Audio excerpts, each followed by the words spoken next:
Bom, primeiramente eu quero desejar um feliz 2021 para vocês, né? Dizer que a melhor coisa que pode acontecer nesse ano que vai entrar é a gente poder voltar, pelo menos a ter o contato físico, né? Que eu sei que muitos de vocês, não só os professores, mas também, principalmente os alunos, estão desmotivados, né? Com essa questão das aulas à distância. Mas vamos aguardar o desenrolar dos acontecimentos. Então, pessoal, eu aproveitei a leitura atenta de cada um dos projetos que vocês enviaram, e aí, a partir dessa leitura atenta, eu estruturei de uma maneira abrangente a teoria que nós vamos apresentar dos três autores, né? Para que vocês consigam entender que tem um nexo, um vínculo entre as teorias, tá? E aí, depois eu gostaria de abrir espaço para as questões do debate da aula, porque essas questões, elas ficaram muito jogadas. Eu acho que vale a pena nós conversarmos um pouquinho sobre elas, tá? Então, basicamente, os textos são o texto do Prebisch, de 49, que é o texto clássico, o texto do Furtado, de 61, que é o livrinho, na verdade, né, Desenvolvimento e Subdesenvolvimento, e dois textos do Aníbal Pinto, do ano 2000, tá? Então, eu dividi a estrutura da discussão num item 1, onde eu vou apresentar as três teorias, os aspectos principais de cada uma das três teorias. Aí, num segundo momento, eu vou abrir para que vocês participem, trazendo as questões que os grupos sugeriram, e a gente refletir um pouquinho sobre essas questões, tentar aprofundar um pouquinho mais sobre elas, o que elas estão trazendo para a gente. Depois eu faço umas reflexões em torno das três teorias e de algumas questões sugeridas pelos grupos, né? E aí a gente começa ou vê a possibilidade de já pensar no segundo caso, ou de deixar o segundo caso para começar a semana que vem. Vamos com calma, vamos fazer uma coisa de cada vez para não exagerar. Qualquer dúvida, vocês podem me interromper. Lembrem-se que eu não estou vendo vocês, eu estou vendo a tela só. Então, vocês têm que me chamar mesmo, me interromper a fala, tudo bem? Pode ser? Bom, então é o seguinte, vamos começar com o Prebisch. O texto, ele vai fazer o contraponto à teoria neoclássica, né, que colocava a questão do progresso técnico como uma maneira efetiva de promover o bem-estar coletivo sem necessidade de esforço de nenhuma entidade estatal ou empresarial. Tá? Então, ele coloca assim, que, na verdade, o progresso técnico não se distribui de maneira uniforme, que, ao contrário disso, os dados de comércio internacional mostraram que havia uma perda de renda por parte dos países que produzem matérias-primas, dado que esses preços, né, esses preços das matérias-primas, eles tendem a cair ao longo do tempo, né? Então, a partir dessa observação daquilo que vai ser conhecido, que ficou conhecido como deterioração dos termos de troca, é que Prebisch vai trazer a industrialização para a América Latina e para os países periféricos, né, como a panaceia para todos os males da região. Então, é importante que vocês tenham em mente esse primeiro ponto, tá? O Prebisch, ele faz uma análise do comércio internacional. A partir dessa análise de comércio internacional, ele faz uma proposta de políticas públicas, que era uma proposta de industrializar a América Latina a partir do planejamento estatal, tá? 49, 50 é um momento que o planejamento estatal está muito forte, é o período pós-guerra, um período que está tendo a reconstrução dos países que ficaram envolvidos na guerra. Então, é nesse bojo que o Prebisch aparece, pensando uma forma de desenvolver a América Latina a partir dela mesma, tá? A partir dela mesma, contando com um Estado interventor, um Estado, vamos dizer assim, planejador, executor. Tá? Então, ele traz as questões que vocês já devem ter lido e ter ouvido falar. Então, as especificidades da América Latina fazem com que a América Latina não consiga se desenvolver e se industrializar sem produzir produtos primários, sem vender commodities. Então, o abandono à produção primária não está no cenário de Prebisch, não está no cenário do Furtado, não é discutido pelo Aníbal Pinto, tá? Então, essa é uma questão importante para vocês entenderem, que a visão que se tem aqui é a visão do modelo, meio que modelo americano de desenvolvimento, porque lá nos Estados Unidos a industrialização ela acontece para e passo à produção primária. Então, a Inglaterra continua comprando matérias-primas, algodão, enfim, tabaco, uma série de produtos agrícolas dos Estados Unidos, mas, ao mesmo tempo, os Estados Unidos eles começam um processo também planejado, é importante que se diga, foi um processo planejado, tá, para a industrialização. Então, é um modelo muito próximo do modelo americano, considerando, acredito eu, que eles consideram bastante a questão do tamanho do território, tamanho da população, e questões que aproximam muito a economia brasileira, em termos de modelo, né, ali nos anos 50, daquilo que estava acontecendo ou acontecendo nos Estados Unidos. É óbvio que nos Estados Unidos o processo de industrialização já estava mais avançado, mas era como se nós pudéssemos ser um irmão mais novo, se pudéssemos dizer assim, tá? E a questão importante, o ponto central aqui da teoria é o uso do comércio exterior para promover o desenvolvimento econômico. Tá? Então, para que se pudesse usar o comércio exterior para promover o desenvolvimento econômico, era imprescindível que nós, então, conseguíssemos planejar, nos organizarmos estruturalmente dentro do país, para produzir commodities e, ao mesmo tempo, trazer máquinas e equipamentos para, então, criar ou produzir o catching up industrial, ou seja, organizar a estrutura produtiva do país. Tá? Aqui, eu gostaria de ressaltar para vocês a discussão, que é uma discussão muito relevante, que é a discussão da produtividade. Tá? O argumento clássico e básico é que o aumento da produtividade, e aqui eu estou falando da produtividade total de fatores, eu não estou falando nem só da produtividade do trabalho, nem só da produtividade do capital, tá? Eu estou falando das duas produtividades. Então, o aumento da produtividade total dos fatores na economia como um todo promoveria a queda nos preços. Com isso, cria-se um ciclo, se nós pudéssemos assim dizer, que vira um ciclo de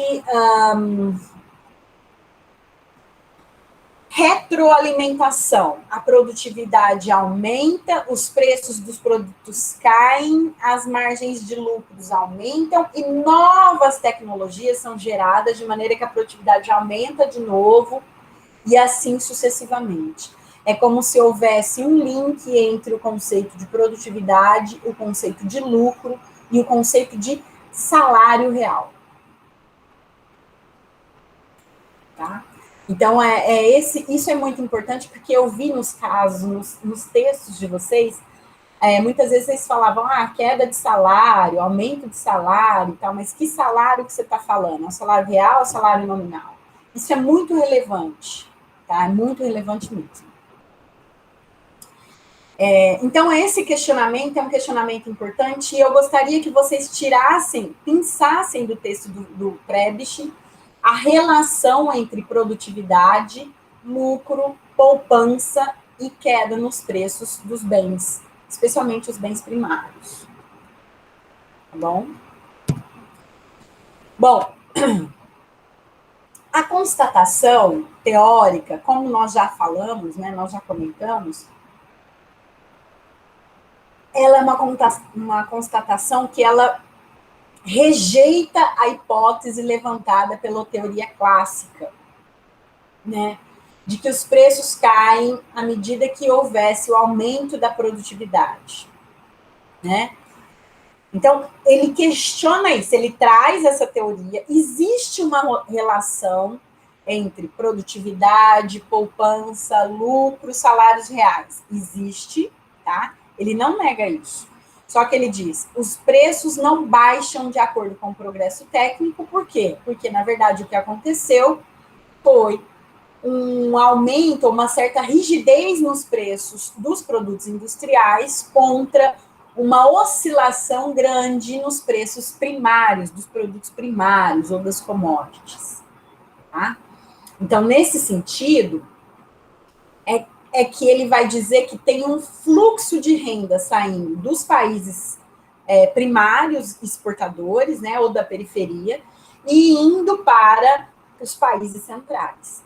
Então, tem um determinado ponto específico do texto que ele fala assim, olha, para que o salário real dos países centrais pudesse ser aumentado, foi preciso que o salário real dos países periféricos tivesse que cair. Por quê?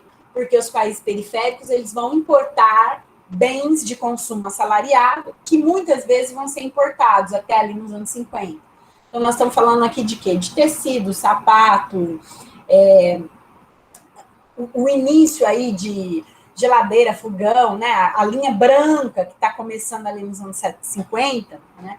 Então, esses produtos eles vão ter um preço bem mais alto nos países periféricos e um preço bem mais baixo nos países centrais.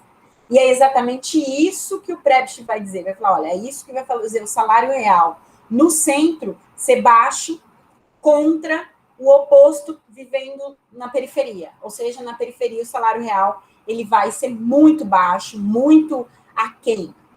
É óbvio que daqui a pouco a gente vai discutir esse salário real nas três camadas de produção. A camada primitiva, moderna e a camada média.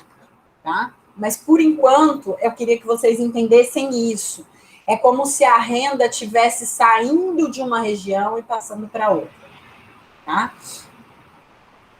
Então, é isso que ele conclui aqui nessa terceira observação, né, quando ele fala assim, olha, os preços foram extremamente desfavoráveis à periferia no período de 1870 a 1930, tá? Por quê?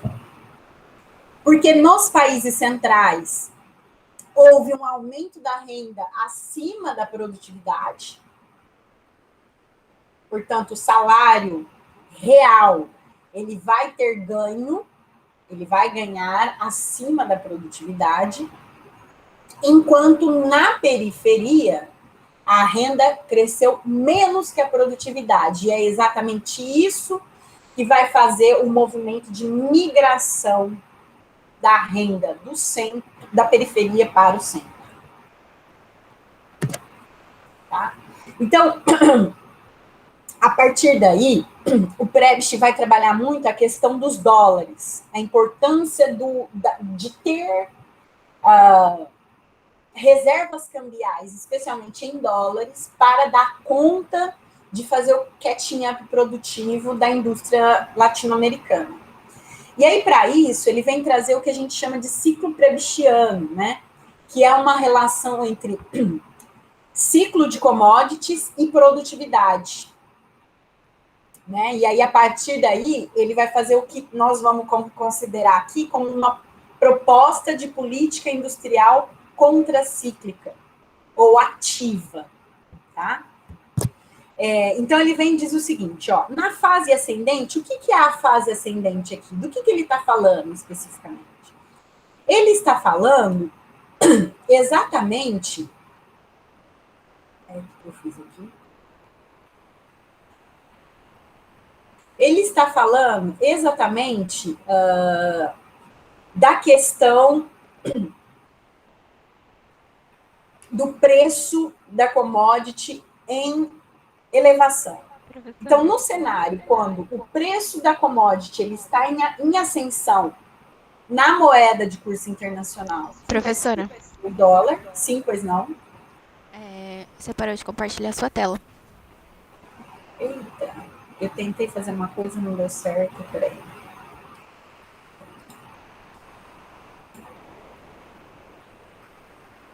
Desculpa, gente.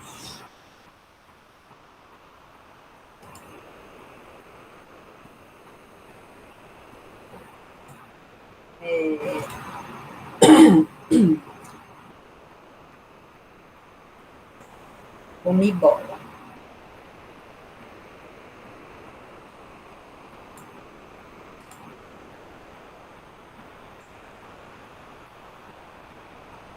Agora tá vendo a tela? Por favor, me digam aí, por gentileza.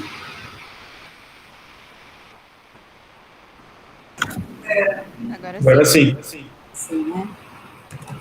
Vamos ver onde a gente está. Então, aqui nessa fase, né, que a gente vai chamar de fase ascendente, o preço em dólar do produto primário está em ascensão. Por quê? Porque você tem um cenário que é o que ficou conhecido aí nos anos 2000, né, de boom de commodities. O boom de commodities, ele vem acontecendo ao longo do tempo várias vezes, tá? Não é uma questão contemporânea. Então, nesse momento, o preço dos produtos primários sobem mais do que os preços industriais. E aí é neste momento que entram os dólares na periferia, tá? No momento de entrada de dólares na periferia, a sugestão é acolha esses dólares para que você possa, então, na fase descendente, que é quando ocorre o inverso, o preço dos produtos primários cai, né, em dólares. Então, o preço dos produtos primários caindo em dólares, você vai ter, então, uma saída, um envio de dólares do país produtor de produtos primários para o país central. Com isso, ele propõe o seguinte: na fase de preços crescentes, é preciso uma acumulação previdente de recursos para os tempos difíceis, né? É aquela coisa, sempre se prepare, porque vai ser um ciclo. Então, esse é um olhar que ele teve para o que aconteceu nos Estados Unidos e que foi muito importante, né? Lá eles tiveram isso também, as áreas produtoras de produtos primários do Sul, né? Tinha um momento que elas ganhavam muito e tinha um momento que elas ganhavam pouco, né? Mas o que acontecia é que quando elas ganhavam muito, esse excedente, né, esse dólar, né, esse dinheiro que eles ganhavam a mais, que no caso lá não era dólar, era libra, porque eles estão vinculados com a Inglaterra, eles usam para fazer investimentos novos e criar indústrias. Mas aonde? Ali no sul? Não. Eles vão para o oeste, eles vão para o norte, eles vão para o leste, eles vão se expandindo ao longo do território. Tá? Então, a proposta de Prebisch é usar o investimento industrial para reduzir ou ampliar o ciclo.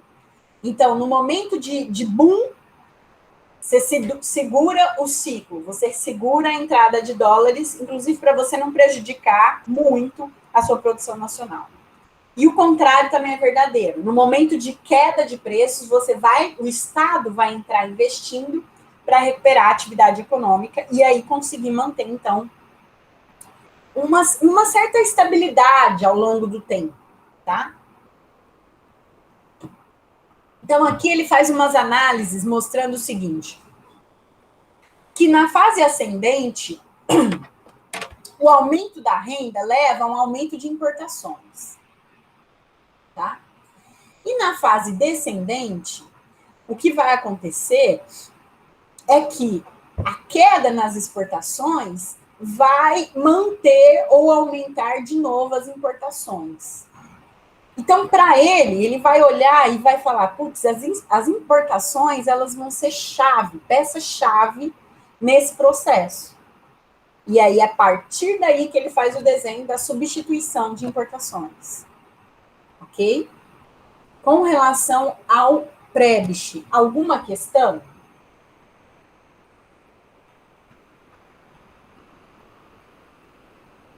Então, vou passar para o segundo tópico. A teoria do Furtado, de 1961. O Furtado, ele vai conhecer a teoria do Prebisch, ele vai conhecer vários autores que vão discutir o planejamento econômico e a industrialização como um meio de superação do subdesenvolvimento, que inclusive vai ser um conceito novo que ele vai trazer, né? E ele vai trazer o conceito de subdesenvolvimento olhando exatamente para isso aqui, ó. Estruturas produtivas arcaicas misturadas com estruturas avançadas. Isso é o que ele vai chamar de economia dual, economia dualista. Tá? Então, ele olha e ele fala assim, macroeconomicamente falando, faz sentido tudo aquilo que o Prebisch falou. É importante que se tenha, então, uma política anticíclica de industrialização, de apoio às indústrias, de organização da estrutura produtiva para evitar o consumo com os picos, são palavras todas que o Furtado vai usar na obra dele para discutir esse tema, tá? Mas ele diz, mesmo tendo feito isso, o que vai ser observado? Vai ser observado que a especificidade dos países latino-americanos é a produção do subdesenvolvimento, ou seja, a economia dualista, onde você tem um setor arcaico convivendo harmonicamente com o setor moderno. Né? E ele diz o seguinte, a questão maior é que o subdesenvolvimento ele vai se manter ao longo do tempo e ele vai sobreviver a tudo que vai ser vivido na história econômica da região inteira, não só do Brasil, mas da região inteira. Ele vai passar ao longo de todo esse período de 61 até 2020, né? Por quê? Porque ele vai ver que os salários reais, eles vão ser sempre determinados pelas condições que ocorrem nas regiões onde tem a empresa capitalista, ou seja, nas regiões onde você tem aquilo que nós vamos chamar de setor avançado, setor moderno, setor vinculado ao mercado externo. Tá? Então, na verdade, o salário real aqui na economia dual, ele não vai ter relação com a produtividade do trabalho. Ele vai ter relação com aquilo que se vive nas regiões com desenvolvimento industrial. Com isso, os salários reais, eles vão ser muito baixos. Eles vão ser aquém do que poderiam ser. Tá? Por quê? Porque além de você ter essa situação de que apenas uma parte da economia ela está integrada e está gerando desenvolvimento industrial, tem uma segunda questão que é relevante, que é a incapacidade da empresa capitalista de absorver todos os trabalhadores, né? Então, a empresa capitalista, ela absorve um conjunto de trabalhadores e o restante vai ficar no setor arcaico, portanto, vai ficar sobrevivendo, tá? Esse é o dualismo, esse é o desenho que vai criar uma situação de equilíbrio com subemprego de fatores. Então, você vai ter uma situação de crescimento ou mesmo de desenvolvimento econômico em algum nível, mas com muita gente desempregada. Um contingente grande de pessoas que não vão conseguir acesso no mercado formal de trabalho, né?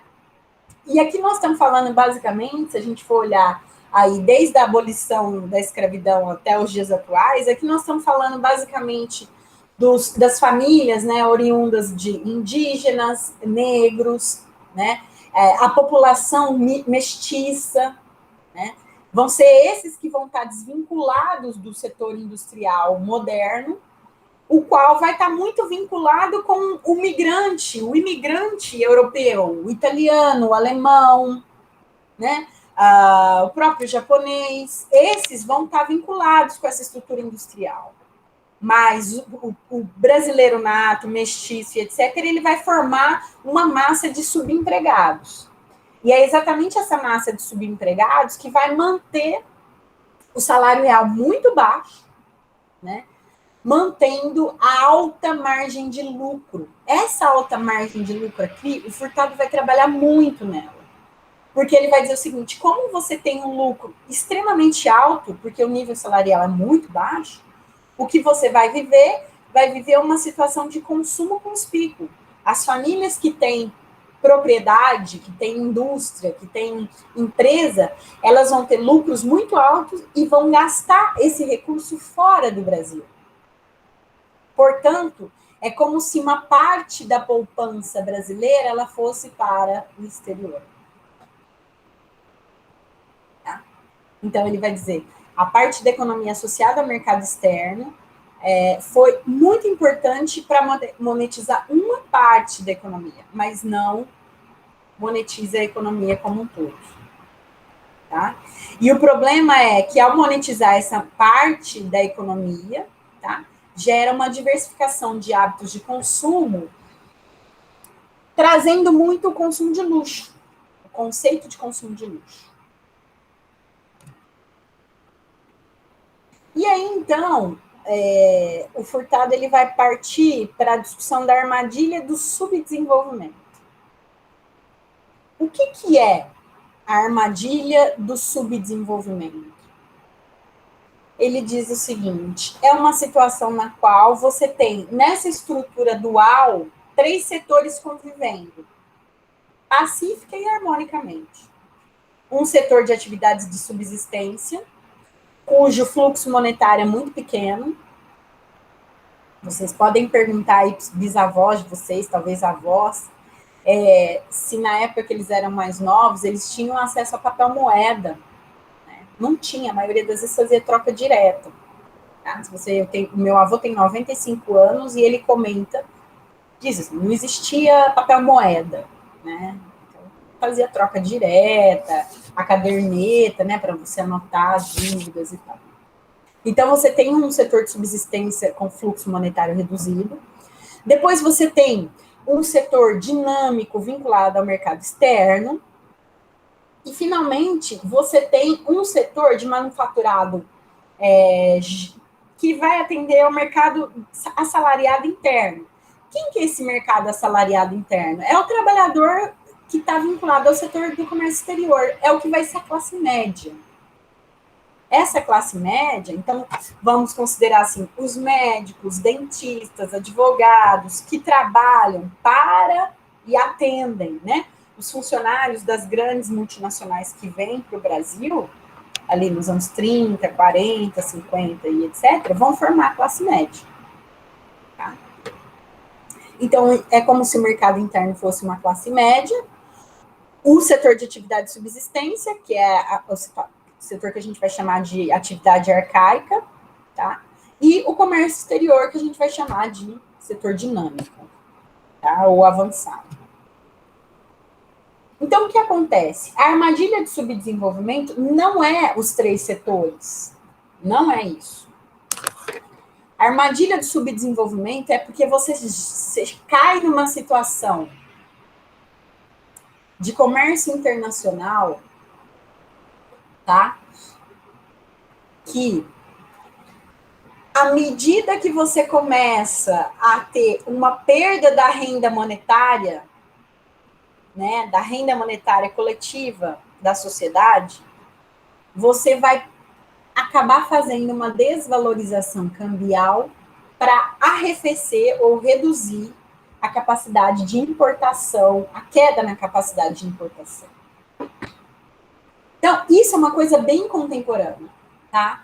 Um estudo super legal que daria para ser feito usando os dados da economia da complexidade, né, da complexidade econômica, é vislumbrar se ainda existe a armadilha do subdesenvolvimento, olhando dados de painel, né, que a gente pode olhar para Brasil, Chile, México, a gente pode pegar as maiores economias dos países latino-americanos, porque eu acho que é o panorama mais completo. Assim. E vocês vão perceber exatamente isso. Se vocês pegarem o Brasil, né, tem um texto que eu escrevi junto com um aluno da graduação, o André, que mostra exatamente isso. Toda vez que tinha uma queda no PIB, desvalorizava a moeda, e com isso, você vende muito mais em quantidade. Então, você aumenta a exportação em quanto, tá? O setor exportador começa a ter uma rentabilidade menor, mas demora para ele se dar conta. Demora para ele se dar conta. Tá? Então, a desvalorização cambial ou a oscilação cambial é que vai ser a armadilha do subdesenvolvimento. Por quê? Porque toda vez que tem a desvalorização cambial, você começa a ter queda no setor dinâmico, queda de rentabilidade no setor dinâmico, e toda vez que tem queda de rentabilidade no setor dinâmico, você vai gerar queda de investimentos. Tá? Portanto, você fica preso numa armadilha no qual você não consegue dar o que é tinha, fazer a indústria, porque você não tem recurso para fazer isso. Tá? Com relação ao Celso Furtado, alguma dúvida?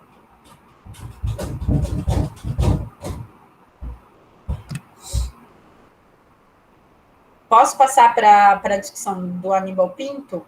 Então, só para fazer o fio condutor da discussão teórica. Tá? A gente falou do Prebisch olhando o comércio internacional e como o comércio internacional ele vai prejudicar a periferia, né? Prejudicar no seguinte sentido. Ele vai ser desfavorável à periferia em detrimento do que ele vai produzir de benesses para os países centrais. Aí vem o Furtado e olha para isso um pouquinho mais detalhado, ele fala assim, olha, esse comércio internacional e essa produção de commodities, exportação de commodities é tão sério que cria uma armadilha na qual você tem 3 setores econômicos funcionando, né?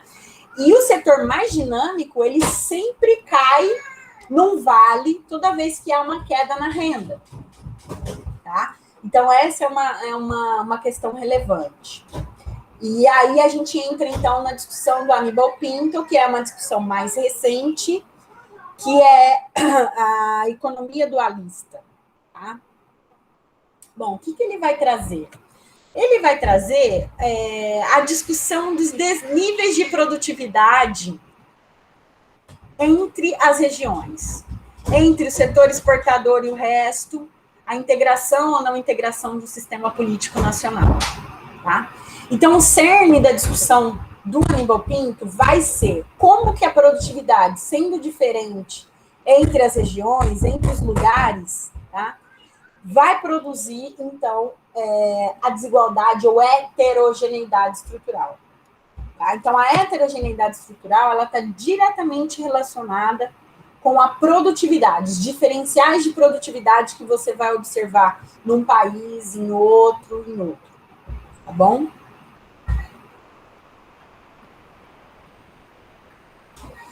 Então, aí vem uma discussão também que eu vi nos textos e que me deixou um pouco preocupada, né, do conceito de diversificação para dentro, né? O que é uma diversificação para dentro? É uma diversificação produtiva que fortalece um setor não exportador, tá? Mas que seja modernizado e capitalista. Então, um exemplo disso daqui para a gente nos dias de hoje seria a indústria financeira, o setor financeiro brasileiro. Né? Ele não é um setor exportador, mas ele é um setor bastante modernizado, bastante capitalista, e hoje o Brasil está entre os países mais desenvolvidos do mundo no que se refere à oferta de serviços de setor financeiro. Aí tem uma outra análise, que tem uma média de produtividade. Então, a média de produtividade, então você vai servir para analisar aquelas empresas e aqueles setores e aquelas regiões do país que estão acima da média ou abaixo da média, tá? e a média vai ser o corte. Então, se a gente fosse pensar hoje em Brasil como um todo, tá? Nós podemos dizer que o estado de São Paulo está acima da média em termos de produtividade, e ao mesmo tempo é bem provável que o Amapá esteja abaixo da média em termos de produtividade, tá bom? E possivelmente Minas, talvez Minas e Goiás estejam na média. Estou falando na média da produtividade total de fatores. De novo, eu não estou falando da produtividade do capital ou da produtividade do trabalho. Estou falando das duas conjuntamente. Tá? Então, o que ele vai analisar? Ele vai dizer assim, quando a gente vai fazer a segunda fase do modelo de substituição de importações, que é quando você vai implementar e, portanto, aprofundar a indústria de máquinas e equipamentos, tá? Bens de consumo duráveis, pesados, bens intermediários, tá? É exatamente aí que você começa a forjar dentro da própria estrutura industrial a heterogeneidade estrutural que vai se propagando na economia como um todo, saindo do espaço da indústria e transbordando para o espaço geográfico, regional, local, e assim vai. Tá?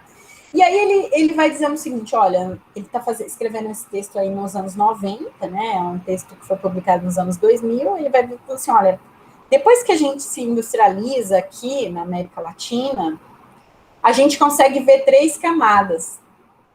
A mesma perspectiva já apresentada pelo Furtado, em 61.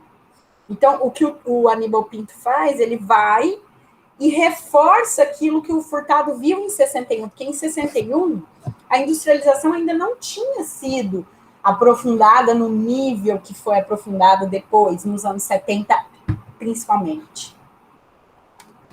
Então, o que o Aníbal faz é confirmar aquilo que Furtado já tinha dito.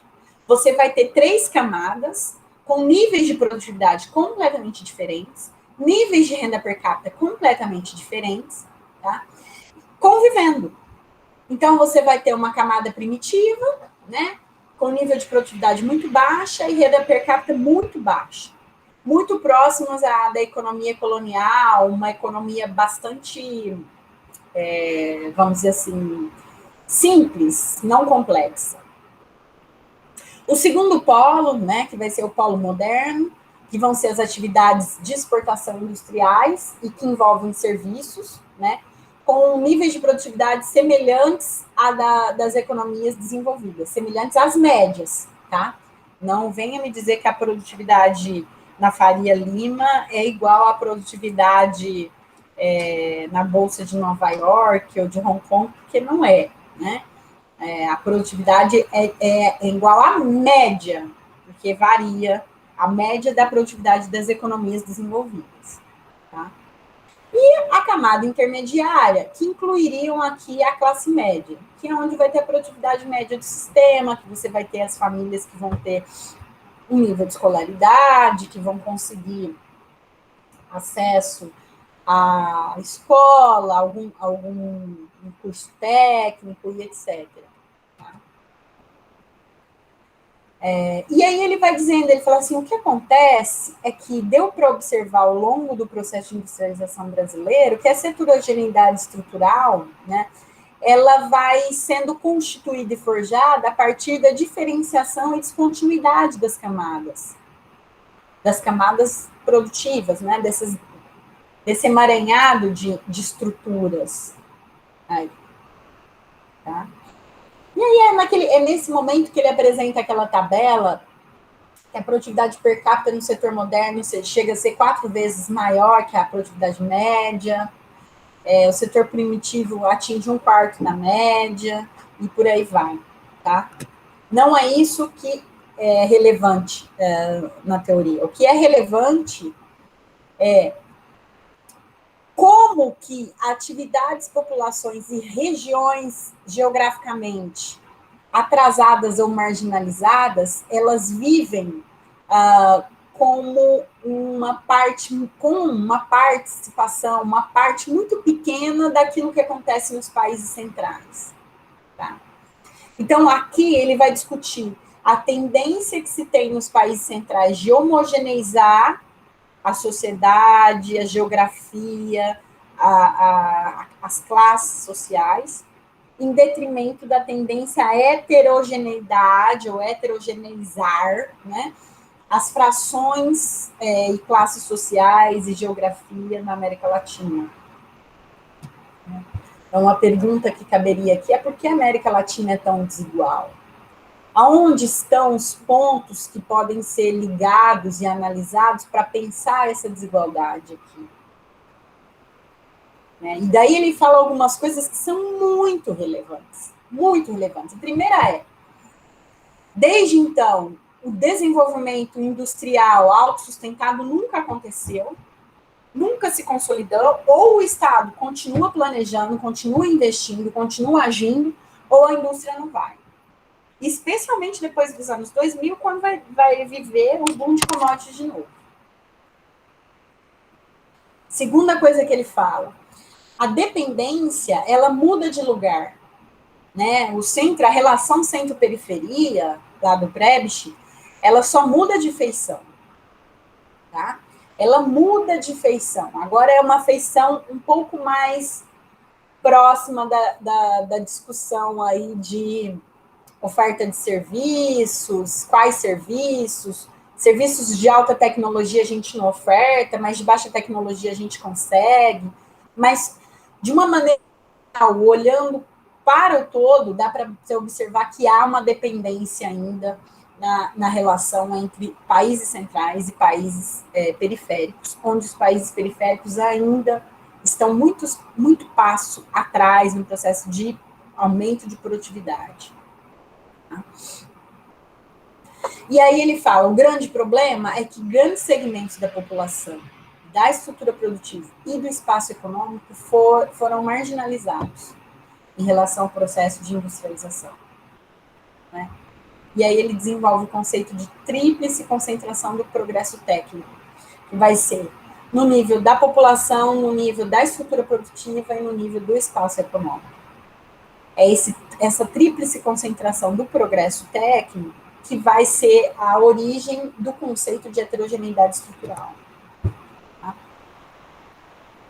Aí, após a fala, né, eu gostaria de deixar para vocês algumas questões que são relevantes. Uma teoria, ela complementa a outra ao longo do tempo. Então, é como se o Prebisch estivesse vendo uma fotografia bem no começo ali, do processo de industrialização.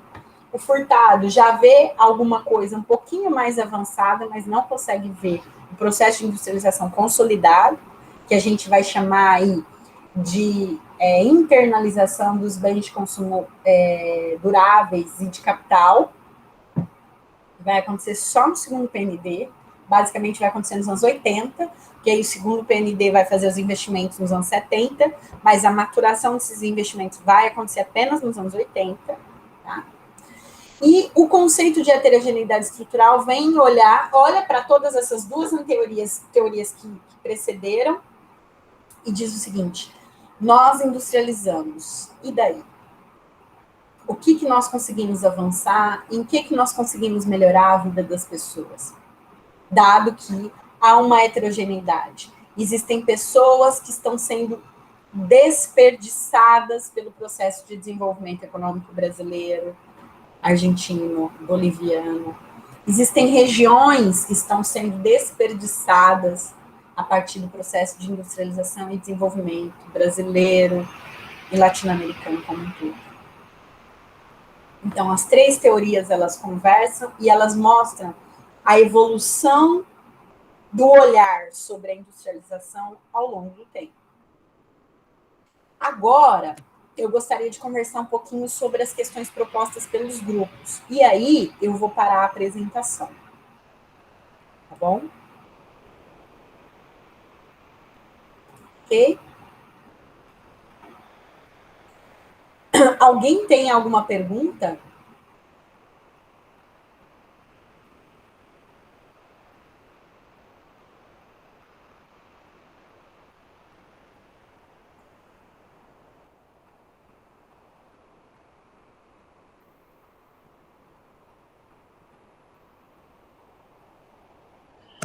Eu acho que está tudo bem claro, professora. Então, vamos começar. Eu vou dar o espaço para vocês. Tem algum integrante do grupo F1 para ler a sua questão de pesquisa e a gente conversar um pouquinho sobre ela?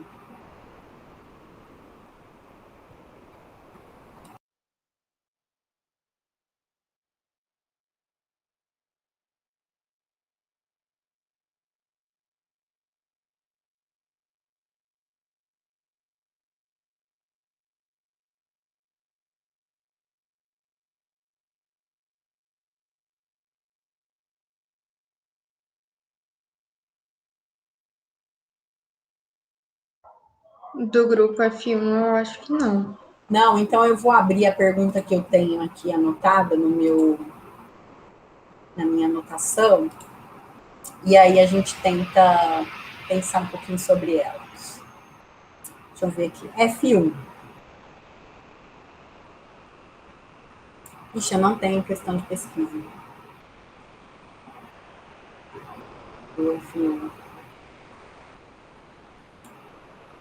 Tá morre, né?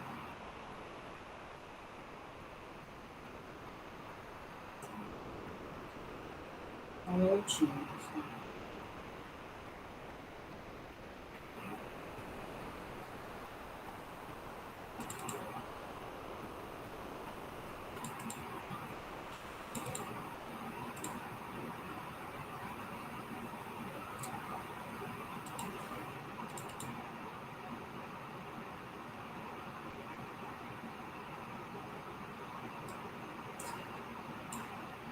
Ó, pelo que eu estou vendo aqui, seria isso aqui, ó.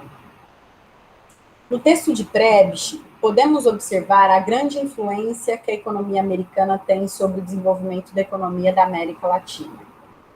Ainda hoje, existe essa influência? Se sim, o que atualmente impede esses países de conseguirem se desenvolver, economicamente falando, de maneira mais eficiente, levando em consideração o avanço tecnológico já conquistado?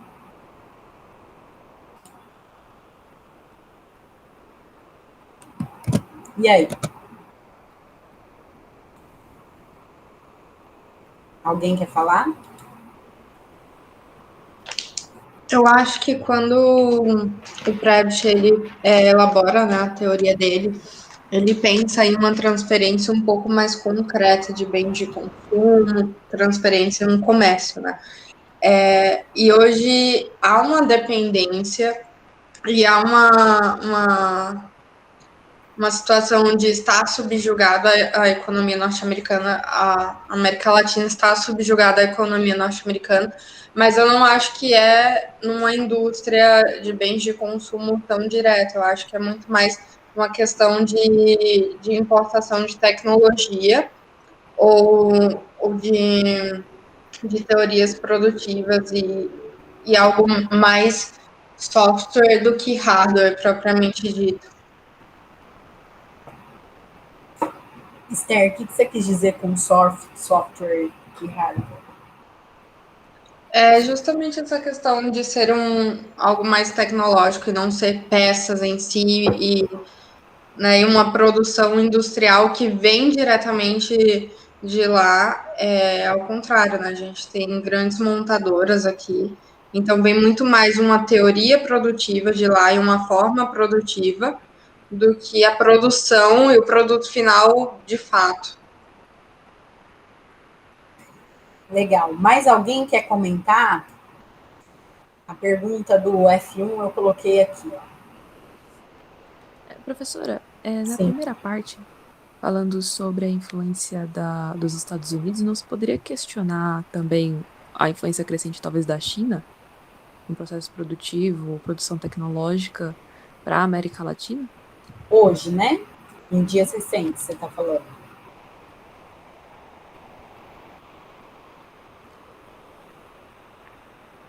Desculpa, Raquel? deu uma cortada aqui. Você está falando para hoje, né? Os dias Isso. recentes. Sim. Então, esse é uma discussão interessante da gente colocar. Do ano 2000 para cá, a China ela está cada vez mais fazendo um papel de bipolaridade com os Estados Unidos, né? Os dois países muito centrais do processo de desenvolvimento, e a América Latina tem se aproximado muito da China. Essa questão do 5G, essa briga não é à toa. Né? Então, sim, hoje dá para olhar a China também como uma forma de influência econômica e política até na América Latina, com certeza. Eu acredito que, inclusive, reforça o quadro atual da América Latina desde os anos 2000. Né? Não, acaba apresentando uma ruptura. Sim, exatamente. Você vai ter o boom das commodities, mantendo os países latino-americanos na mesma vibe que eles estavam antes, né? Que é aquela vibe de, vamos assim dizer, produtos primários e perda industrial. Produtos primários e perda industrial. Então, você vai ter uma valorização extremamente negativa da taxa de câmbio nos anos 90 e nos anos 2000, e essa valorização vai prejudicar a indústria local, porque você vai começar a importar muitos bens da China, né, produtos chineses. Então, é bem claro que tem essa mudança palpável aí entre aquilo que acontecia sobre a influência americana e o que tem acontecido agora em anos mais recentes sobre a influência chinesa. Qual que é a grande questão? A grande questão é que com a influência chinesa, o preço dos produtos para a América Latina caiu significativamente. Então, para a América Latina, ficou bem mais interessante consumir, né? Ficou bem mais barato consumir, tá? Mais alguém quer comentar?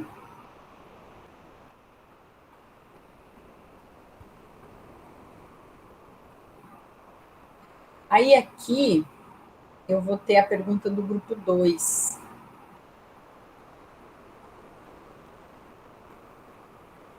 O grupo F2, que é essa aqui.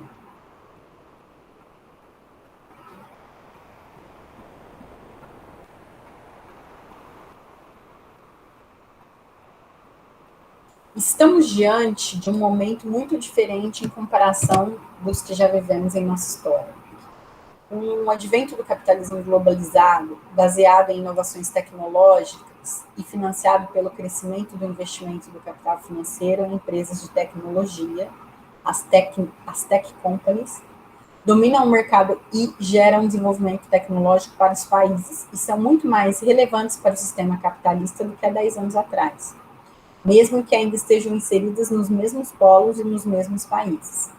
Dito isso, seria possível que um país periférico faça parte desse novo ciclo de desenvolvimento sem antes ter passado pelo ciclo anterior? Se não, como é possível que então nações subdesenvolvidas sejam inseridas nesse novo comércio internacional?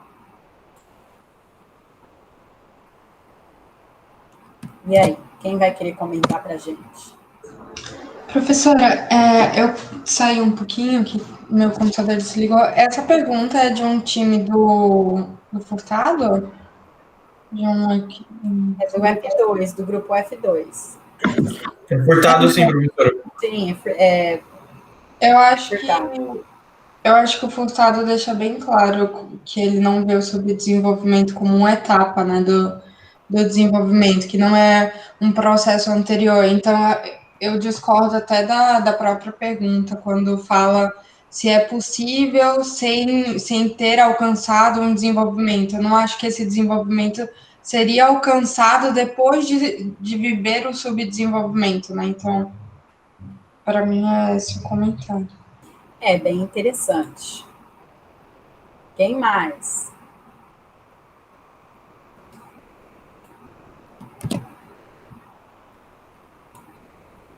Quem mais?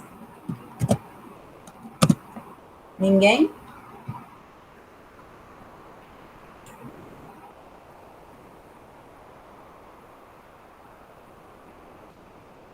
A questão do grupo da F3, né, que é Esther e Cristina. Entendendo que o subdesenvolvimento é uma etapa autônoma, é possível criar uma política de desenvolvimento socioeconômico sem que haja uma mudança real no eixo dinâmico das economias periféricas, a partir da quebra do fluxo centro-periferia?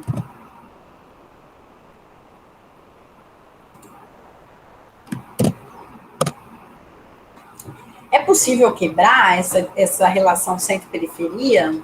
O que vocês acham? Comentem, por favor. Eu acho que é muito o que o Prebisch fala, né, de utilizar, em um primeiro momento, os fluxos de capitais provenientes de um sistema agroexportador para fazer um desenvolvimento interno. Então, promover o desenvolvimento a partir de si mesmo. Eu acho que, a partir da análise dos países da América Latina, se houvesse uma cooperação em conjunto, isso seria possível, seria mais alcançável, né?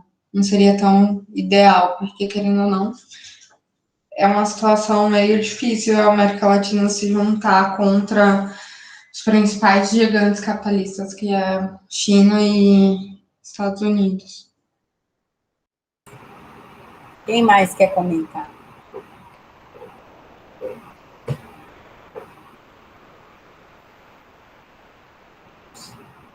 Aqui, eu acho que essa pergunta ela é bem capciosa, né? Porque uma das coisas que ela deixa é aquele dilema que eu brinco com vocês sempre, né? O Tostines vende mais porque é fresquinho ou é fresquinho porque vende mais? Então, na verdade, é o seguinte: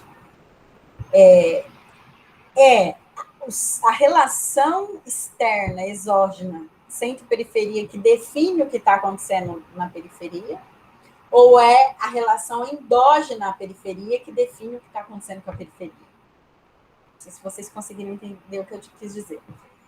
É o exterior ou é o interior da economia que está, de fato, gerando aquilo que está sendo vivenciado ou experienciado naquela realidade? Eu acho que é um conjunto dos dois, né?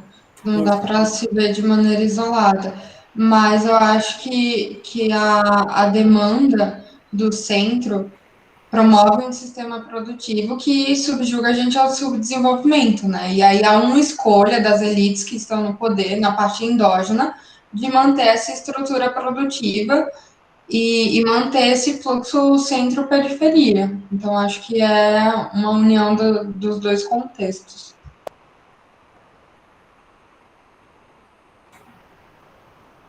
Mais alguém quer comentar? Tem uma pergunta aqui do G1.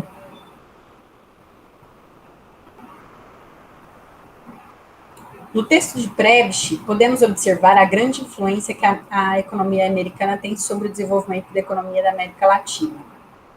Ainda hoje existe essa influência? Se sim, o que atualmente impede esses países de conseguirem se desenvolver economicamente falando? Mas essa pergunta acho que a gente já tratou, né? Já foi sim, professor. Tá. Vamos ver outra aqui. Vamos ver essa aqui. Quais são as principais razões econômicas, macroeconômicas, que explicam os avanços ou retrocessos de um país em termos de complexidade? Como é vislumbrada a possibilidade de uma organização do país em torno de um projeto industrializador que sofistique a estrutura brasileira e recupere os níveis de complexidade econômica de outrora? E aí? Quem vai me ajudar? Quais são as razões macroeconômicas que explicam avanços de complexidade? Quem pode colocar aí? De acordo com o Paulo Gala, com o Dussmann.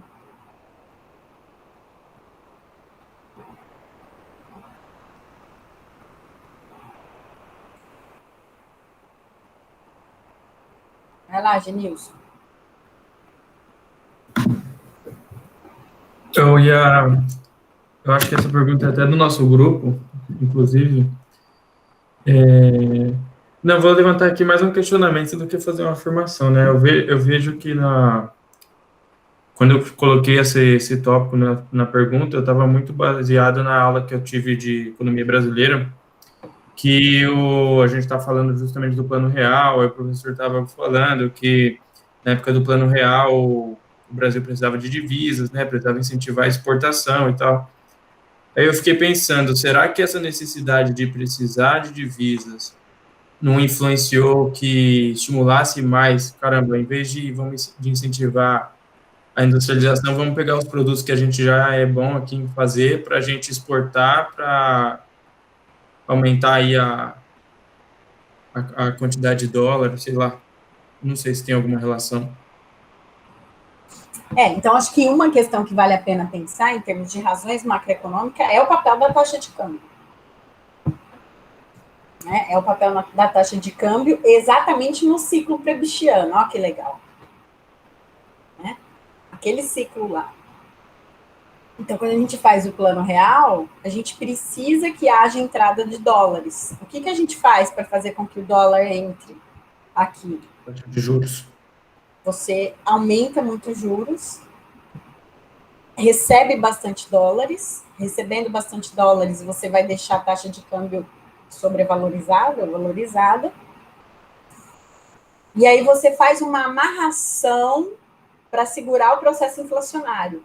Só que o processo inflacionário, ele estava dependendo de um aumento de oferta produtiva no Brasil.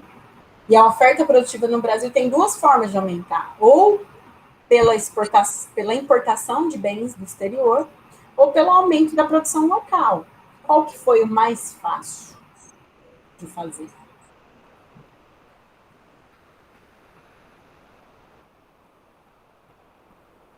E aí?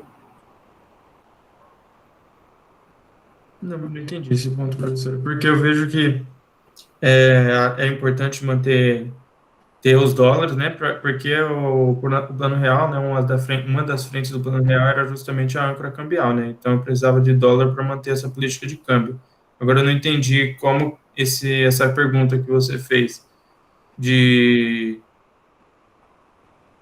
essa parte da oferta, eu não entendi muito bem. Então, só fazer um parênteses, lembrando da economia brasileira. Se vocês lembrarem dos problemas que vêm nos vários planos econômicos que acontecem no Brasil, desde o Plano Cruzado, é sempre o mesmo ponto, né? Chega num determinado momento, o processo de inflação ele não interrompe porque tem falta de produtos. Então, tem um problema do lado da oferta bastante significativo. Durante muito tempo, tentou-se fazer coisas aí para tentar mexer no lado da oferta, em vão.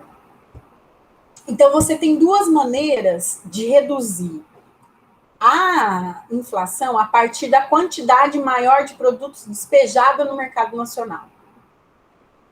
Uma delas é aumentando a oferta internamente ao país, ou seja, fazendo com que os próprios brasileiros tenham as suas próprias empresas e essas próprias empresas gerem os produtos que aumentem a quantidade de ofertada de produtos no mercado. Aí a inflação cairia. E a outra opção seria importar do exterior. Tudo. Então, se vocês se lembrarem, toda vez que tem um problema de preço, eles falam, vou importar arroz, o arroz tá alto, vamos importar arroz, por aí vai. Então, você tinha duas opções teóricas, né? Na teoria você tinha duas opções, mas que não se verificavam na prática, porque a possibilidade de aumentar a oferta internamente, ela praticamente não existia. O governo até, ao longo dos anos 80, o governo vai fazendo ações para tentar aumentar a oferta via produção local, mas não consegue. Então, o governo ele vai usar a importação como uma forma de âncora, né? Que vai ser a âncora cambial. Você vai manter o câmbio valorizado para entrar produtos importados. Entendi. E são esses produtos importados que vão fazer o choque de competitividade nos produtores locais para que esses preços caíssem, porque até então era um mercado oligopólico. Então, você tinha alguns grupos ali, algumas famílias, que dominavam basicamente o mercado. E aí tinham capacidade de marcar preço, né? De estabelecer margens. Entendi. E como que a gente consegue associar isso com a complexidade da pauta exportadora? Então, aí a questão é a seguinte, né? Quando a gente aumenta a entrada de produtos importados, a gente está dando um choque de competitividade na indústria nacional. Então, é relevante você baratear, por exemplo, a entrada de máquinas e equipamentos. Desde que essas máquinas e equipamentos entrem e, de fato, façam um redesenho, uma reestruturação da estrutura produtiva. Tá? Então, se você conseguir fazer isso, você pode ter um salto de complexidade. Porque você vai conseguir, então, produzir novos produtos usando uma tecnologia mais moderna. Então, alguns setores conseguiram fazer isso da economia brasileira. Nos anos 2000 até hoje, né? Eu acho que o setor de petróleo e gás é o setor mais simbólico para a gente ver isso. Assim. Você começa a fazer prospecção de petróleo, você começa a refinar, né, esse petróleo, tenta vender. Então, tem um ganho de complexidade, você deixa de produzir e exportar apenas o petróleo cru e passa a beneficiar ele. Acho que a indústria aeroespacial também, né? Acho que a Embraer vai ser uma grande beneficiada da valorização do câmbio, né? Porque daí vai importar bastante. Ela vai ser prejudicada porque ela vai perder espaço no mercado externo na exportação. Mas para importar máquinas e equipamentos para ela, é barato, fica barato. Então, nesse sentido, a gente tem alguns setores que vão conseguir aproveitar sem quebrar, né? São poucos. E outros setores vão quebrar mesmo, né? E aí vão ser aqueles setores, assim, calçado, tecido, as estruturas produtivas que existiam, acabam. Então, esse segmento de menor tecnologia, ele não vai conseguir sobreviver. Até porque a concorrência nesse segmento é muito maior. Diferente do que vai acontecer, por exemplo, com o setor aeroespacial. Então, a Embraer, ela consegue sobreviver. Por quê? Porque são poucas as empresas no mundo que produzem avião, a Embraer está num nicho de mercado específico. Então, quando desvaloriza, né, quando você valoriza a moeda local, né, desvaloriza o dólar, ela consegue importar máquinas, equipamentos, matéria-prima, e a despeito disso, ela perde um pouco da competitividade dela no cenário internacional, mas como ela está concorrendo num nicho específico, né, que são aviões de pequeno porte, pequeno e médio porte, etc., não tem grandes competidores, né? Inclusive, vai ter a briga lá, Bombardier, Embraer, vocês se lembram, né? Tem um estudo de caso aí para discutir direito econômico sobre a questão da Embraer e Bombardier. A Bombardier estava subsidiando o produto dela, né? Que era compatível com o produto da Embraer. E aí a Embraer entrou na justiça, na Organização Mundial de Comércio e etc. Então, assim, basicamente, os setores que estão já tecnologicamente avançados ali no início dos anos 90, eles conseguem até sobreviver, alguns, né? Outros vão quebrar totalmente. Né? Então, isso vai acontecer, por exemplo, no setor de carros, né? Vocês já devem ter ouvido falar de um carrinho que chamava Gurgel, um carro 100% desenvolvido no Brasil. É um carro ali dos anos 80. Tá na música do Raul Seixas, eu acho, não tá? Acho que tá. Qual música? Conta aí, Gê. Não, por favor, professora, não me faça pagar o primeiro mico do ano. Não, mas enfim. Mas acho que é Ouro de Todo. O nome da música. Tá. Mas é importante vocês entenderem assim, que tinha uma indústria, eles tinham feito um investimento para ter uma indústria automotiva nacional. Quando vem a abertura comercial associada à valorização do câmbio, a indústria nacional não consegue competir com a indústria internacional, porque ela não tem tecnologia, ela não tem a questão tributária por trás, né? Tem uma dificuldade que transcende só a questão tecnológica, mas envolve também a questão institucional. Né? E aí o Gurgel morre, a empresa deixa de existir. Então, alguns segmentos conseguem sobreviver, alguns poucos, né? A grande maioria desaparece. Né? E aí, se a gente for olhar ao longo do tempo, depois ali no governo Lula-Dilma, eles vão dar incentivos específicos para alguns desses setores, né? Além dos açougues, né? Que vão ser os açougues que vão despontar depois de novo, né? Com grande competitividade para concorrer no mercado internacional. Exatamente porque a matéria-prima para os animais comerem, né? Ela está barata, porque o câmbio está valorizado. Né? Então, acho que... E aí tem essa discussão de complexidade, não complexidade. Então, você vai ter duas forças juntas ali lutando a partir de uma mudança conjuntural. Né? Então, os setores complexos, mais com menor concorrência, eles vão conseguir sobreviver aos trancos e barrancos. É óbvio, a Embraer vai mandar um monte de gente embora, nos anos 90, vai ser aquela coisa. Mas ela consegue sobreviver. Né? E outros setores não. Eles nem mandando a gente embora, eles simplesmente fecham e deixam de existir. Tá bom? Mais alguma coisa? Então, a segunda parte da pergunta de vocês, Genilson, é muito interessante, né?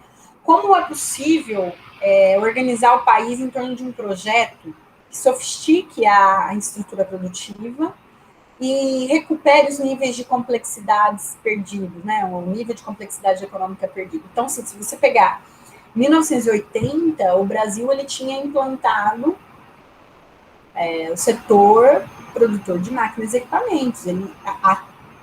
Até 1980, ele chegou naquilo que era o mais avançado em termos de indústria. O problema é que, nos anos 80, enquanto a gente vai estar pagando as dívidas que vão ser oriundas ali do choque do petróleo dos anos 70, os países avançados eles já estão investindo numa nova tecnologia que vai ser o fronte do que a gente vive hoje, que são a microeletrônica. Então, a gente chega até a indústria de alta produção de máquinas e equipamentos, a gente internaliza essa indústria, mas a gente não consegue dar o salto para chegar no microchip. Né? Até é muito curioso que vocês estudem em economia brasileira. O governo Collor, ele vai ter, junto com o plano Collor, ele vai ter duas políticas industriais com duas pernas, uma pró-competitividade e outra pró-concorrência. Não sei se vocês chegaram a ver isso lá. Né? E esse que vai ser pró-competitividade, o Estado, mesmo assim, vai investir, por exemplo, para produzir computador. Então, ali nos anos 95, 96, ainda era possível você ver computador produzido no Brasil. Hoje não existe mais, né? Hoje é montado no Brasil, as peças vêm de fora. Naquele momento era produzido aqui mesmo. Foi uma tentativa, mas enfim, não consegue, né? Não tem como concorrer com uma IBM que já estava estabelecida, já estava na ponta, produzindo microchips há quanto tempo? Né? Então, eu acho que essa é uma discussão importante aqui, né? Pensar o que a gente conseguiu e daqui para frente o que a gente consegue. Quer dizer, eu acho que hoje a complexidade econômica deve estar voltada para alguns pontos específicos de setores que o Brasil pode ter ganhos de competitividade vis-à-vis outros países. Então, alguns setores, por exemplo, energia eólica.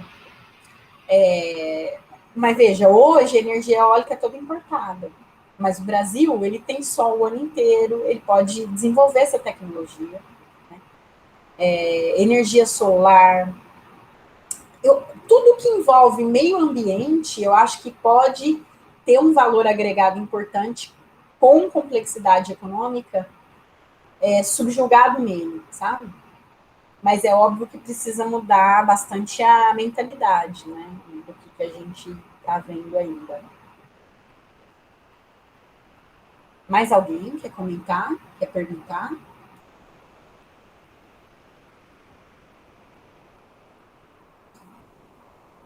A outra pergunta aqui.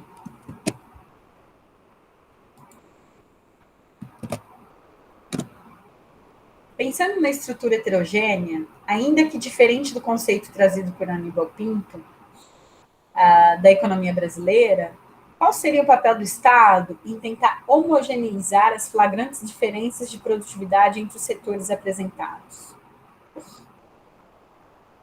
E aí, o Estado tem algum papel para impactar, influenciar a questão da produtividade? Quem me ajuda?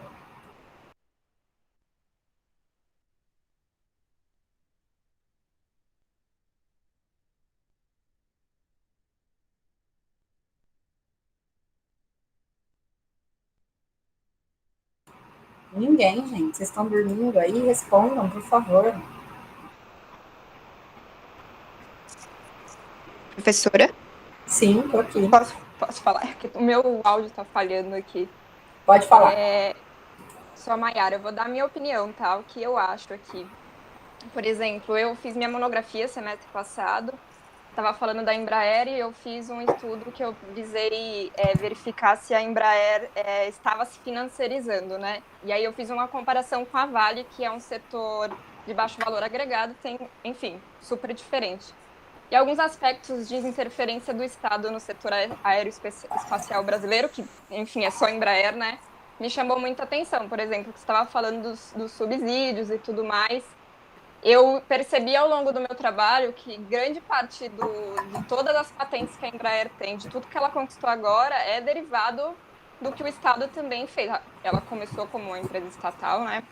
Enfim, então eu acho que o Estado tem sim um papel super importante em organizar, principalmente os setores que são mais decisivos em termos de valor agregado dentro do país. Isso eu consegui verificar assim, nitidamente dentro da Embraer. Assim, muitos subsídios, são muitos programas que são voltados para que a empresa consiga avançar tecnologicamente.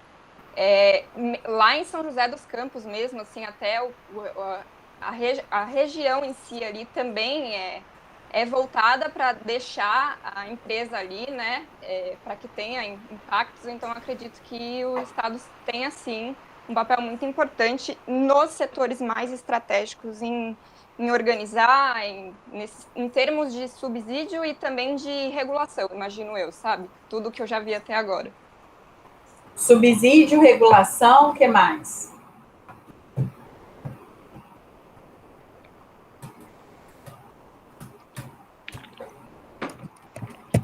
Uma das tentativas não foi justamente o incentivo da demanda da população nos anos 2000, pensando aqui no Brasil, com programas de redistribuição de renda para as populações que antes não acessavam esse consumo produzido dentro do país? Sim, uma forma de incentivar é, sim, criando demanda. É uma demanda reprimida, que existe, mas está reprimida. O que mais, gente? Tem mais coisa. É que vocês ainda não falaram. Professora, assim, linha com essa questão de distribuição de renda, né? Acredito eu que, assim, ainda no caso da Embraer, acho que está mais fresco na minha cabeça, então eu vou continuar, e é um setor que é muito promissor dentro do nosso país. Eu acho que, assim, a partir do momento que o Estado entra, faz esse tipo de investimento com subsídio e etc., por exemplo, a gente pode ver, tem trabalhos, e eu acabei acessando alguns por curiosidade, trabalhos de regionais ali da sede, onde ela está instalada, em São José dos Campos, onde o PIB per capita ali acaba aumentando por conta da empresa estar instalada ali. Então, eu acredito que acaba, obviamente, tendo uma distribuição de renda por conta desses efeitos do Estado intervindo. Uma empresa como essa, ela tem um valor agregado alto, logo os ganhos que o local que ela está instalada vai ter são grandes e são distribuídos em forma de renda, em todos os tipos dela, no caso. Minha opinião. Mas ainda não tocaram no ponto-chave. O que é o ponto mais importante para gerar melhoria ou avanço de produtividade numa economia qualquer? Progresso técnico. E como você consegue progresso técnico?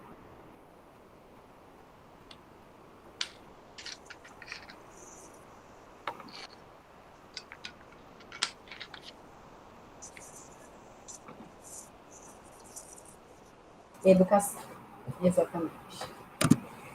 Educação, logística. Aqui lembra, vocês não lembram, na verdade, eu me lembro. Na época que eu fazia faculdade, né, ali nesse dos anos 2000, final dos anos 90, nesse dos anos 2000, falava-se muito de um conceito de custo Brasil. Tudo que está dentro do custo Brasil é coisa que afeta a produtividade. Então tá, educação, logística, transporte, impostos, né, tributação, tudo isso impacta a produtividade. A questão trabalhista, tá? Então, acho que vale a pena pensar nisso. E um investimento em educação, não necessariamente no ensino superior, né? Eu acho que eu já falei isso para vocês. O Brasil precisa investir no ensino fundamental e básico. As pessoas têm dificuldade em ler, né? As crianças têm dificuldade de fazer conta. Então, é muito importante que fosse feito esse investimento. Mais alguma observação? Mayara, quer falar mais alguma coisa sobre a questão da Embraer? Eu estou refletindo aqui sobre o que você está falando, e faz todo sentido, obviamente. É primordial que um país tenha níveis avançados de educação. A gente consegue ver isso em dados muito óbvios de países desenvolvidos, né? E assim, até falando em termos da Embraer, né? Abrindo agora, lembrando um pouco mais dos dados, é que faz um tempinho que eu já apresentei, tem algumas coisas que não estão tão frescas assim, mas grande parte do valor agregado dela ali distribuído dentro da empresa é voltado para a educação, porque, lógico, os funcionários exigem uma complexidade deles muito alta. Quase todos ali são do ITA, né? O que está ali instalado, são engenheiros do ITA, logo você tem que ter um investimento muito alto em educação desses funcionários, continuar melhorando, né, as habilidades que os mesmos têm, porque é um setor muito complexo. Então, você percebe que uma coisa leva a outra, né? Enfim. Isso mesmo. Eles têm uma escola de engenharia basicamente voltada para a Embraer, né? Que eles têm a engenharia aeroespacial, né? O curso de engenharia aeroespacial. E ainda assim, o sujeito sai do ITA e ele tem que fazer uma incursão específica para a Embraer. Professora, meu namorado fez ITA. Ele não quis seguir no ramo, mas vários amigos acabaram indo para a Embraer. Ele fala, 90% dos meus amigos estão na Embraer hoje, ou é Embraer ou em algum banco. Mas é isso mesmo. Ele disse que, primeiro que assim, você tem uma imersão dentro do próprio curso, não é só depois. É isso que você está falando, é bem específico para quem quer seguir a carreira, né? Ele, no caso, como ele não quis, ele não precisou fazer essa imersão. Mas no começo dos cursos, os 2 primeiros anos que não são ainda... Você não escolheu a especialidade que você quer seguir lá dentro, você tem toda uma coisa voltada para um geral, digamos assim, que vai visar a Embraer ali, entendeu? É isso. Vou colocar mais uma perguntinha aqui para a gente mudar o tema, para dar um salto, tá bom? O Brasil não é desenvolvido por conta da situação dual? Ou só conseguiu chegar a esse grau de modernidade graças à situação dual? Ou seja, a pergunta, na verdade, que esse grupo queria fazer, deixa eu só ver que grupo que é. O grupo H2, o grupo do Luiz Henrique. A pergunta que esse grupo queria fazer é a seguinte: é a dualidade que gerou o desenvolvimento ou é a dualidade que gerou a modernidade? Qual que é o papel da dualidade para pensar subdesenvolvimento ou modernidade ou desenvolvimento? Dualidade é aquela discussão que o Furtado apresenta, como se tivessem duas sociedades convivendo ao mesmo tempo, no mesmo lugar, mas cada uma no seu quadrado, assim, né? Separada, uma arcaica e atrasada e outra avançada e desenvolvida. Lá em São José dos Campos você consegue ver muito bem, né, Mayara? Já que você frequentou o ITA lá, meu ex-marido também é formado no ITA. Professora, eu acabei pensando em outra coisa agora, talvez não tenha nada a ver, mas vou falar. Eu estava lendo um outro texto de desenvolvimento econômico que eu estou fazendo também, que visava avaliar ali o leste europeu, né? Então, um lugar que você, poxa, está na Europa, são países ali que estão dentro de um local que é super desenvolvido, mas eles não conseguiram se desenvolver da forma que os outros ali conseguiram. E ele tocou bastante no ponto da industrialização também, né? Eu fiquei um pouco confusa, porque eu acho que dá para fazer um pouco de link com isso, né? Com o que a gente está vendo aqui. No nosso caso, eu acho que tem tudo a ver. E aí cai, eu acho que... professora, desculpa, eu acabo indo para vários... meu pensamento vai linkando em vários. Eu acho que tem muito a ver com essa coisa também das regiões que acabam sendo marginalizadas, né?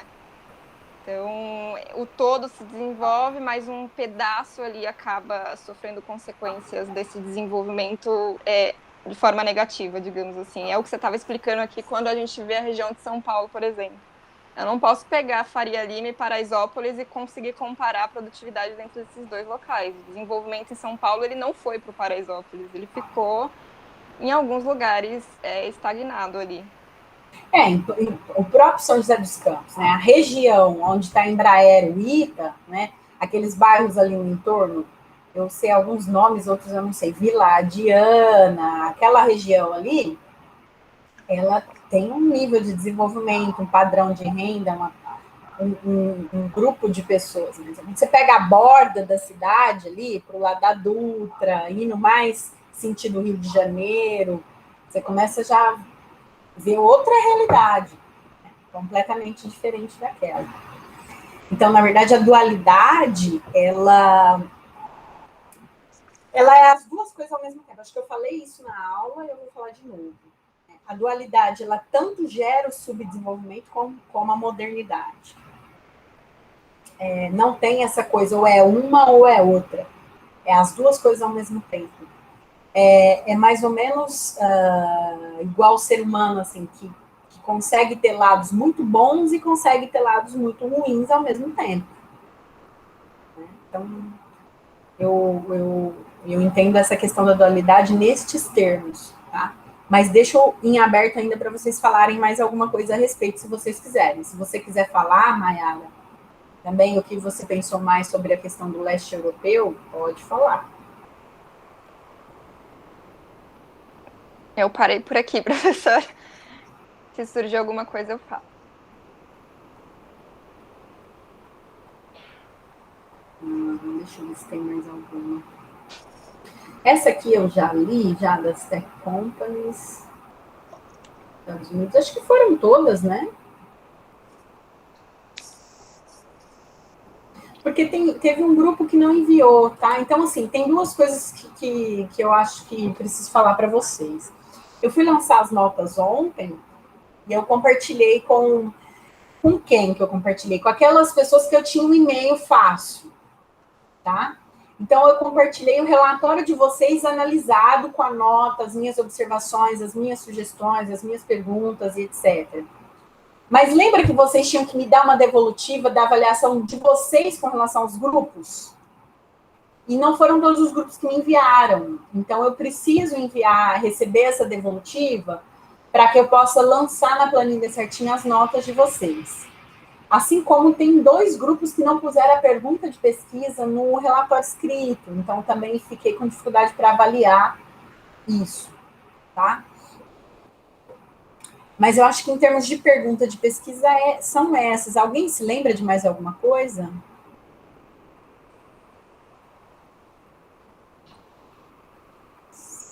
É para ter mais. Mas de fato não está, ou porque faltou grupo, ou porque eu não consegui salvar, né? Professora, você consegue subir no Moodle essas informações para que todos consigam ver? As notas? Sim? Ou, não sei como você está fazendo, você falou que é um Excel. Eu tenho o Excel das notas e eu pus no Moodle o Excel de quem ia avaliar quem. Vocês lembram? Faz um tempinho, eu posso pôr de novo, não tem problema. Mas o ideal era que vocês me enviassem essa correção aí nos próximos dias, até a semana que vem.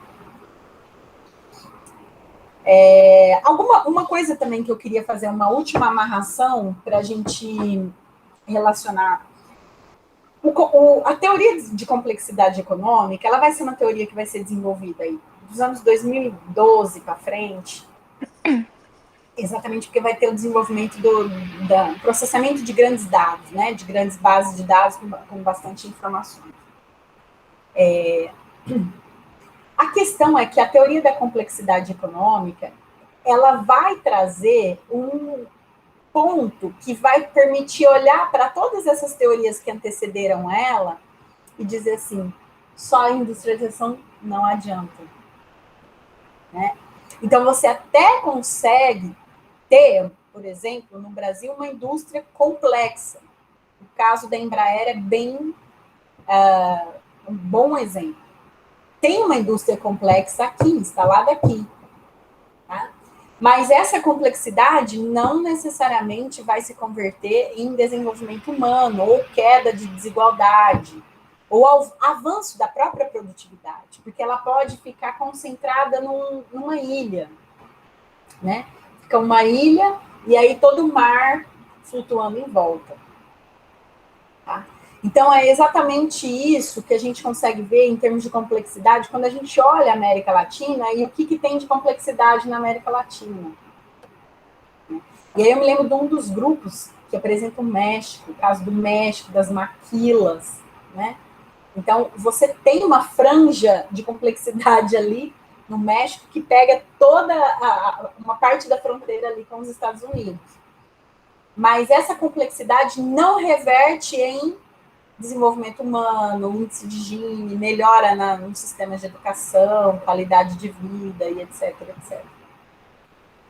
Então, é mais ou menos assim, a teoria da complexidade, ela diz, olha, é preciso ser complexo, se você não é complexo, você está no pior dos mundos, que além de ser subdesenvolvido, você não tem complexidade, né? Então é preciso ser complexo, mas ser complexo não é tudo, não resolve as suas questões. Você pode ter uma economia complexa, mas não tem índices de desenvolvimento humano adequados. E aí eu acho que a China é um grande exemplo disso.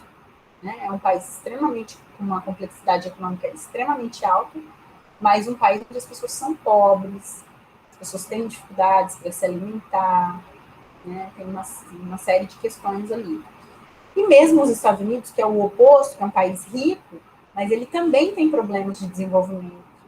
Né? Tem guetos de pobreza e etc. Então, ser complexo não é tudo. Na Europa, tem guetos de pobreza, enfim. Pessoal, o que eu tinha para passar para vocês era isso. Agora, eu pensei o seguinte, nós estamos só com 13 alunos na sala, e esses 13 alunos serão agraciados depois. Tá? Mas eu não vou começar o caso 2 hoje. Não faz sentido, porque temos poucos alunos na sala. Professora. Sim? Desculpa te interromper, mas só queria fazer uma pergunta, porque eu estou um pouco aflita até.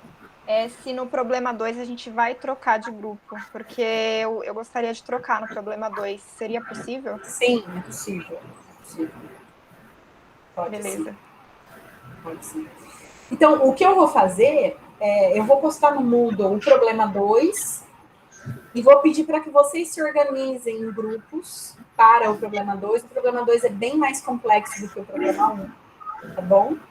E aí, na semana que vem, eu faço a leitura do problema, fico aqui online para tirar a dúvida de vocês, vejo quem vai ser o integrante de cada grupo, né? E aí vocês podem começar a trabalhar já nessa semana. Pode ser assim? Pode ser, professora. Professora, eu tenho uma pergunta também.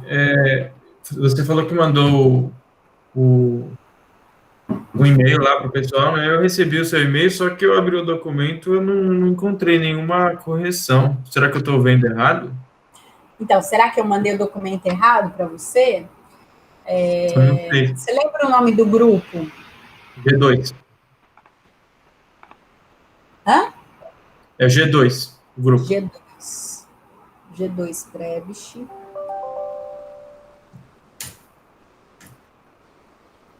Esse aqui que tá aqui eu não corrigi, mas deixa eu ver se nesse aqui, grupo 2.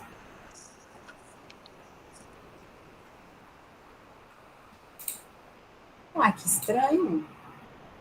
Não sei se eu estou vendo errado, né? Eu não sei se o Lucas também ou a Yasmin recebeu, mas eu recebi aqui, eu não estou vendo nenhum comentário, nenhuma correção. Genilson, eu recebi, eu consigo ver, eu posso compartilhar com você.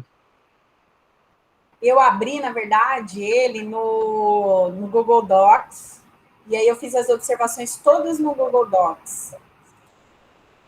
E aí, deixa eu só confirmar. Ele está compartilhado, Genilson, com o seu e-mail do Gmail. Ah, tá. genilson.melo.nascimento@gmail. Você quer que eu compartilhe com outro e-mail? Pode falar que Não, eu... eu estou abrindo aqui. Tá. Aqui eu estava com o da Unifesp. Então é isso, pessoal. Eu compartilhei, coloquei as minhas observações. Vocês vão perceber que lá no final eu coloquei sugestões, né, a problematização e etc. É óbvio que vocês podem ver e depois a gente pode conversar sobre essas notas, tá? Claro, sem problema. Tá bom? Mais alguma questão, pessoal? Professora, você vai disponibilizar a gravação? Vou sim. Assim que terminar a aula, vou fazer o download, aí eu vou subir no meu canal do YouTube, aí eu mando para vocês por e-mail a gravação, né, disponibilizando no YouTube. Problema 2, para vocês se organizarem, né, as instruções do problema 2. E aí, a semana que vem, a gente começa, então. Tá ótimo, obrigada. Pode ser?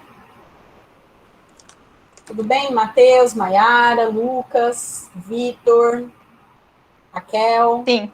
Yasmin. Sim. Tudo bem. Então, beleza, pessoal, eu vou cancelar aqui, então, eu vou parar aqui a gravação. E aí a gente encerra